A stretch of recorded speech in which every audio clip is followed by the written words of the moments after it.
Sir వాళ్ళలో వాళ్ళకి గొడవలు ఓకే, మీ వరకు వచ్చిన గొడవ ఏంటి? ఇదే వీళ్ళిద్దరి మధ్యలో ఏంటి వీళ్ళిద్దరూ ఎవరు హీరో అని వీళ్ళిద్దరి మధ్యలో పోటీ నడుస్తుందండి. నిజం చెప్పాలంటే సినిమా నేను చూస్తాను కాబట్టి చెప్తున్నాను, నిజంగానే ఈ సినిమాకి వీళ్ళు హీరో అని చెప్పడం చాలా కష్టం. Obviously Darshi will be the face of the film undoubtedly. But మీరు సినిమాకి వెళ్ళి తిరిగి వచ్చేటప్పుడు ఇంకో హీరో వచ్చాడు ఇండస్ట్రీ కన్నా ఫీలింగ్తోనే వస్తారు డెఫినెట్గా. యా నానిగారు హాయ్ సార్, నేను వెంకట్ ఎన్టీవీ సార్. పోక్సో అంటే ఇది మైనర్లకు సంబంధించినటువంటి కేసుకు సంబంధించి. సో అంటే ఇది ఇద్దరు మైనర్ల లవ్ స్టోరీ లాగా ఉంటుందా వాళ్ళిద్దరిది? లేదండి. సో దాంట్లో చాలా ఆబ్వియస్లీ అంత సెన్సిటివ్ మ్యాటర్ అయినప్పుడు చాలా జాగ్రత్తలు తీసుకోవాలి. ఒక్క చిన్న ఒత్తు పొల్లు కూడా పక్కకి వెళ్ళకూడదు, ఎందుకంటే అలాంటి టాపిక్ ఇది.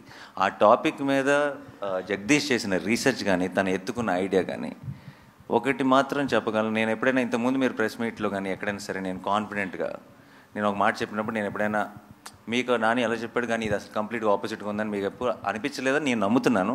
అదే నమ్మకంతో ఈరోజు మీకు ఒక మాట ఇస్తున్నాను, మీరు సినిమా అయ్యేటప్పటికీ గ్యారంటీగా నిలబడి క్లాప్స్ కొడతారని నేను నమ్ముతున్నాను ఈ సినిమా చూసి.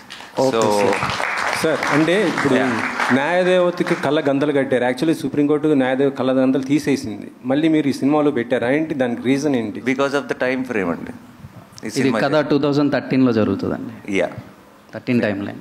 సో మిమ్మల్ని ఇప్పటి నుంచి ఆ మూడ్లో పెడుతున్నాం బేసిక్గా. ప్రియదర్శి గారు sir, actor Nani hero Nani చూసారు మీరు దగ్గరుండి. ప్రొడ్యూసర్ నానికి యాక్టర్ నానికి ఉన్న డిఫరెన్స్ ఏంటి మీకు బాగా తెలిసి ఉంటుంది కదా ఈ ప్రాసెస్లో? అంటే ప్రొడ్యూసర్ నాని అప్పుడు is more like giving back to cinema, also empowering cinema. Actor నానిగా ఏంటంటే ఈ ఎంపవర్ ద ఆ సినిమా చేసే ఆ ప్రత్యేకమైన, ఇప్పుడు ఫర్ ఎగ్జాంపుల్ మేము హాయ్నానా చేసాం రీసెంట్లీ.